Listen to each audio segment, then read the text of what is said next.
स्वागत है आपका हमारे YouTube चैनल जीएस मस्ती विद विनय सर के साथ। आइए जुड़ते हैं हिंदी की अगली क्लास में कुछ महत्वपूर्ण प्रश्नों के साथ। जो समीक्षाधिकारी, सहायक समीक्षाधिकारी यूपीपीसीएस में उनमें क्वेश्चन पूछे गए हैं, उनकी व्याख्यात्मक प्रक्रिया भी देखेंगे। आइए देखते हैं। तुरंत उत्पन्न होने वाली सूझबूझ के लिए एक शब्द है, तुरंत उत्पन्न होने वाली। उसे क्या कहते हैं? प्रत्युत्पन्नमति। क्या कहते हैं? प्रत्युत्पन्नमति कहते हैं कि प्रतिभिज्ञान कहते हैं, प्रत्यभिज्ञान या प्रत्यागत कहते हैं, प्रत्यावर्तन कहते हैं। बहुत ही इनिशियल पॉइंट पे जाके ये ऑप्शन बनाया है। इसे बोलते हैं क्या? इसे बोलते हैं प्रत्युत्पन्नमति कहते हैं। क्या कहते हैं? प्रत्युत्पन्नमति। थोड़ा डिफिकल्ट वर्ड है, इसको ध्यान में रखिए। ऑप्शन नंबर बी आपका सही हो जाएगा। तुरंत उत्पन्न होने वाली सूझबूझ के लिए एक शब्द होता है, प्रत्युत्पन्नमति होता है। स्मृति की सहायता से होने वाला ज्ञान को जो होता है उसे प्रत्यभिज्ञान कहते हैं। क्या कहते हैं? प्रत्यभिज्ञान कहते हैं। लौट कर आया हुआ जो हो, जो गया था और लौट के वापस आ गया, उसे बोलते हैं प्रत्यागत। प्रतिधन आगत क्या हो जाएगा? प्रत्यागत। और कहते हैं लौट कर आने के स्थान पर आना, प्रत्यावर्तन कहलाता है। जहाँ से गए थे वहीं पे आ जाना, उससे बोलते हैं प्रत्यावर्तन। प्रत्यावर्तन बोलते हैं। अगला क्वेश्चन देखते हैं। अतिथि सत्कार की भावना के लिए एक शब्द है। आतिथ्य होगा, अतिथि पूजा होगा, अभ्यागत होगा, आतिथेय होगा। जो अतिथि का सत्कार किया जाता है उसे आतिथ्य कहते हैं। क्या कहते हैं? आतिथ्य कहते हैं। ये से आतिथ्य कहते हैं। ऑप्शन नंबर ए सही होगा। अतिथि की सत्कार की भावना आतिथ्य कहलाती है। अतिथि को अभ्यागत कहते हैं। वह जिसके यहाँ अतिथि ठहरा हो उसे आतिथेय कहते हैं। जहाँ पे अतिथि आके ठहरता है उससे आतिथेय कहते हैं। क्या कहते हैं? आतिथेय कहते हैं। हमारे यहाँ अतिथि आके ठहरा है तो हम क्या हो जाएंगे? आतिथेय हो जाएंगे। अनेक युगों से चले आने वाले वाक्यांश के लिए एक शब्द होगा। अनेक युगों से जो चला आ रहा हो, समाचीन होगा, प्राचीन होगा, कालांतर होगा, सनातन होगा। कहते नहीं सनातन सनातन, देखिए भाषण में भी सुनते हैं हम सनातनी, मतलब जो अनेक युगों से चला आ रहा हो उसे बोलते हैं सनातन। जो उपयुक्त हो उसे समयचीन तथा जो पुराना हो उसे प्राचीन। समय बीत जाना कालांतर कहलाता है। जो समय बीत जाता है, जैसे कहते नहीं समय जो बीत गया वो आपका कालांतर होगा। क्या होगा? कालांतर होगा। अब कालांतर में दिक्कत मत करिएगा, जो पुराने समय से आ रहा हो कालांतर मार दीजिए, नहीं, जो समय बीत चुका हो, पास्ट में चला गया हो, उसे कालांतर कहते हैं। युगों से चले आने वाले के लिए एक शब्द होगा। युगों से जो चला आ रहा हो, अर्वाचीन होगा, युगांतर होगा, युगांत होगा, सनातन होगा। अभी हमने जस्ट ऊपर व्याख्या किया था तो उसे सनातन कहते हैं। अगला देखा जाए। जिसे बुढ़ापा ना आए, मतलब जो हर समय जवान ही रहे, उसे क्या कहते हैं? अजर कहेंगे, निर्झर कहेंगे, निर्जर कहेंगे, अमर कहेंगे, तो उसे अजर कहते हैं। क्या कहते हैं? अजर, मतलब बिना जर्जर का, मतलब अजर बिना जर्जर का, मतलब उससे बुढ़ापा नहीं आएगा। अमर जिसकी मृत्यु ना हो। जिसे ईश्वर में विश्वास है के लिए एक शब्द है। ईश्वरी होगा, भक्त होगा, आस्तिक होगा, पुजारी होगा। तो जिसे ईश्वर में विश्वास होता है उसे आस्तिक कहते हैं। क्या कहते हैं? उसे आस्तिक कहते हैं। जिसे ईश्वर में विश्वास होगा, बहुत बार पूछा गया है यूपीपीसीएस में। देखिए 8 में एनटीटी, यूपी एनटी में 6 में, उत्तराखंड में इसमें 4 में, लोअर सब में, यूपीपीसीएस लोअर में 1990 में बहुत बार पूछा गया है, तो उसे आस्तिक बोलते हैं। भक्त एवं पुजारी शब्द दूसरे संदर्भों में प्रयुक्त होंगे। जो व्याकरण अच्छी तरह जानता है उसे क्या कहते हैं? यहाँ से भी बहुत अच्छा क्वेश्चन बनता है। एक क्वेश्चन पूछे भी जाते हैं, वेरी वेरी इंपॉर्टेंस को रखिएगा। उसे बोलते हैं व्याकरण बोलते हैं, व्याकरणक बोलते हैं, व्याकरणिक बोलेंगे कि व्याकरणी बोलेंगे। लोग अक्सर जाएंगे सी ऑप्शन पे, लेकिन सी ऑप्शन नहीं होगा। जो व्याकरण का ज्ञाता हो, अच्छी तरह जानता हो, उसे व्याकरण बोलते हैं। क्या कहते हैं? व्याकरण। बहुत बार देखिए पूछा गया है ये।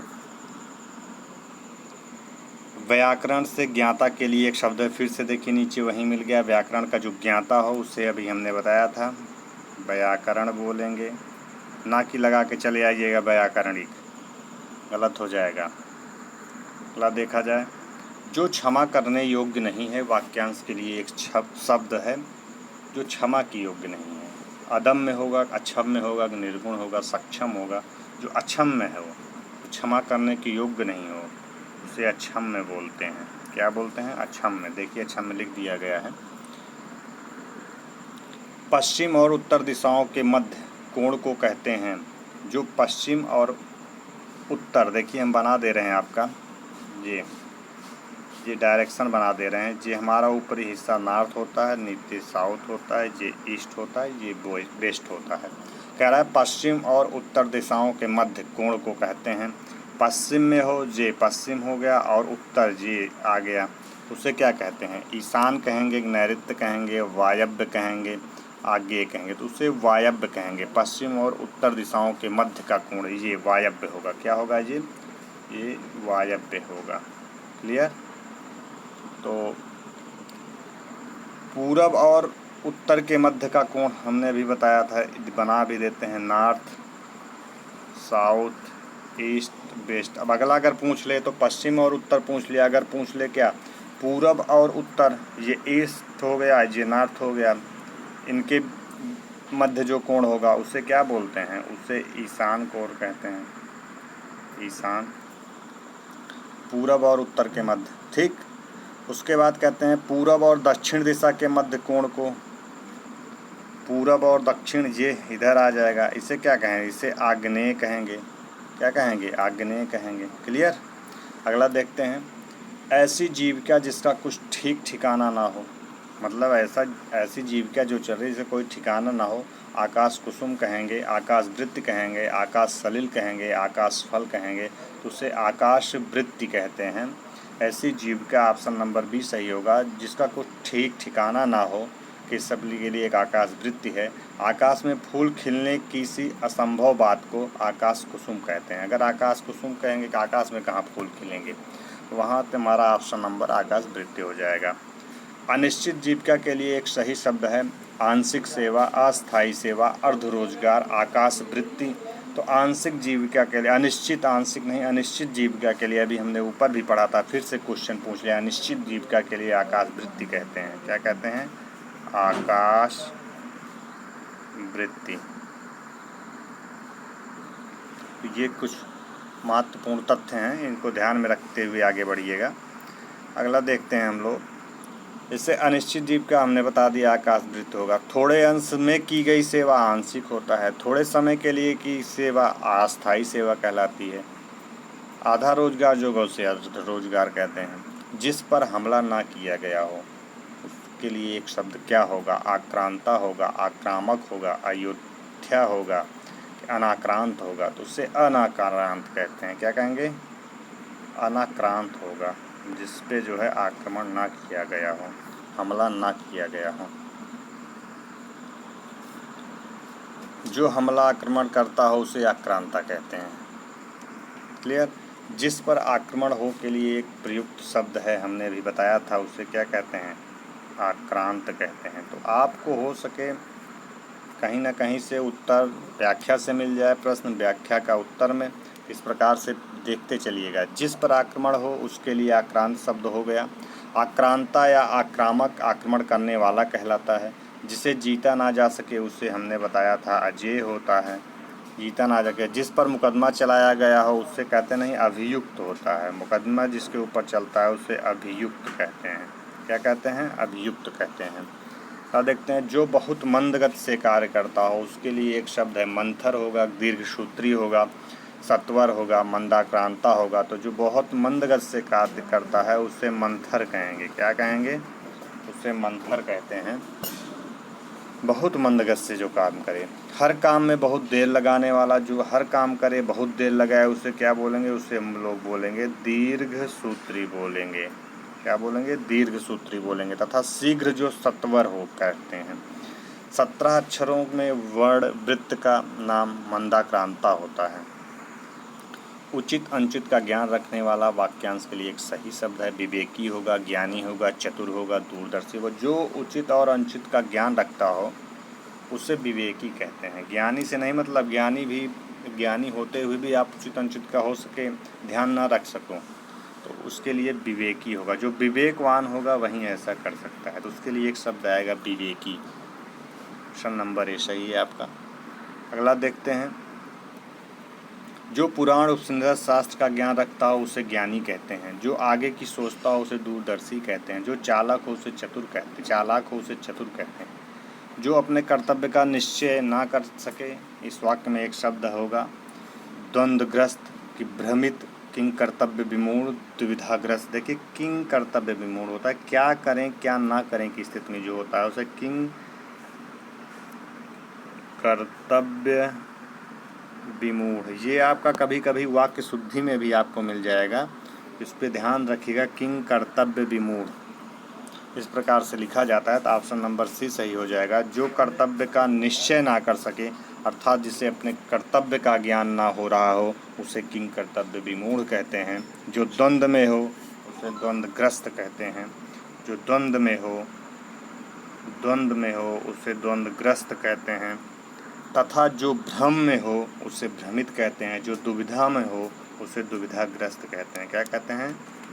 दुविधाग्रस्त कहते हैं। इस प्रकार से क्वेश्चन कहीं से भी बना सकता है, तो आप देखते चलिएगा। ऐसा कवि जो तत्काल रचना करता हो, बहुत ही अच्छा क्वेश्चन है। उसे क्या कहते हैं? कविराज कहेंगे, आशुकवि कहेंगे, महाकवि कहेंगे, कवीश कहेंगे। उसे आशु कवि कहते हैं। जो खड़े खड़े तुरंत ही मंच पे ही तुरंत कविता का सृजन कर ले उसे आशु कवि कहते हैं। ऑप्शन नंबर आपका बी सही होगा। कवियों में श्रेष्ठ जो होते हैं उन्हें कविराज की उपाधि दी जाती है। कवियों में महान के लिए महाकवि तथा कवियों का ईश कवीश कहलाता है। जो कवीश शब्द है कवियों का ईश होता है। अगला देखते हैं। जिसका शत्रु जन्मा ही ना हो उसके लिए एक शब्द है, बहुत ही वेरी इंपॉर्टेंट मोस्ट है। जिसका शत्रु जन्मा ही ना हो, अजन्मा होगा, का जे होगा, का अजात शत्रु होगा, क्रांता होगा, तो उसे बोलते हैं अजात शत्रु बोलते हैं। क्या बोलते हैं? अजात शत्रु होगा। जिसका शत्रु जन्मा ना ही हो, आप देख सकते हैं कितनी बार ये क्वेश्चन पूछा गया है, तो इसको एकदम रट डालिए, अजात शत्रु। अगला देखते हैं। जिसका जन्म ही ना हुआ हो उसके लिए क्या होगा? अजन्मा। तथा जिस पर आक्रमण हो उसके लिए आक्रांत शब्द का प्रयोग होता है। जिसे जीता ना जा सके अजय। जिसका शत्रु पैदा ना हुआ हो, फिर से देखिए आ गया, शत्रु का जिक्र कर रहा है तो अजात शत्रु हो गया। बहुत ही इम्पोर्टेंट क्वेश्चन है बनता है। शत्रु से रहित व्यक्ति के लिए एक शब्द होगा। अगर कहीं शब्द दे दे शत्रु से जो रहित हो उसे शत्रुहीन बोलेंगे। क्या बोलेंगे? शत्रुहीन बोलेंगे। जो शत्रु से रहित होता है उसे शत्रुहीन कहते हैं। और निशत्रु है, निशत्रु भी कह सकते हैं। क्या? निशत्रु, बिना शत्रु का। जबकि जो शत्रु ना हो उसके लिए एक शब्द होगा अशत्रु। मतलब ये शत्रु नहीं है तो क्या है? अशत्रु है। जिसे जीता ना जा सके के लिए वाक्यांश में से कौन सा विकल्प सही है? जिसे जीता नहीं जाए उसके लिए एक शब्द क्या होगा? अजेय होगा। क्या होगा? अजेय। अव्यक्त शब्द के लिए प्रयुक्त एक वाक्य है जिसे कहा ना जा सके, जिसे व्यक्त ना किया जा सके, जिसे कहा जा सके, जिसे व्यक्त किया जा सके। तो अव्यक्त के लिए एक सुंदर सा शब्द होगा, एक स्टेटमेंट होगा। जिसे व्यक्त ना किया जा सके उसे अव्यक्त कहते हैं। जो बोल नहीं सकता हो उसे क्या कहते हैं? मूक। क्या कहते हैं? जो बोल ना सके उसे क्या कहते हैं? मूक कहते हैं। तो जो वचन या वाणी द्वारा कहा जा सके उसे क्या कहेंगे? वो कथनीय है। मतलब जो कहा जा सके वो क्या है? कथनीय है कहते हैं। जिसके बारे में कुछ ना कहा जा सके उसको क्या कहेंगे? अकथनीय कहेंगे। संध्या और रात्रि के बीच का समय क्या कहलाता है? सायंकाल कहलाएगा, सूर्यास्त कहलाएगा। संध्या और रात्रि के बीच का समय आपका क्या कहलाएगा? या निशा कहलाएगा या गोधूली कहलाएगा। तो एक चीज़ मान के इसमें चलिए, संध्या और का समय गोधूलि कहलाता है। क्या कहलाता है? गोधूलि। बहुत ही अच्छा क्वेश्चन है मित्रों, या कुछ महत्वपूर्ण क्वेश्चन थे, इनको मैं आपके सामने लाया और पूरी व्याख्या करने की कोशिश किया। यदि यह वीडियो अच्छा लगा हो इसे शेयर और सब्सक्राइब करिए। हम मिलते हैं अपना पुनः दूसरे वाले वीडियो में, तब तक के लिए धन्यवाद मित्रों।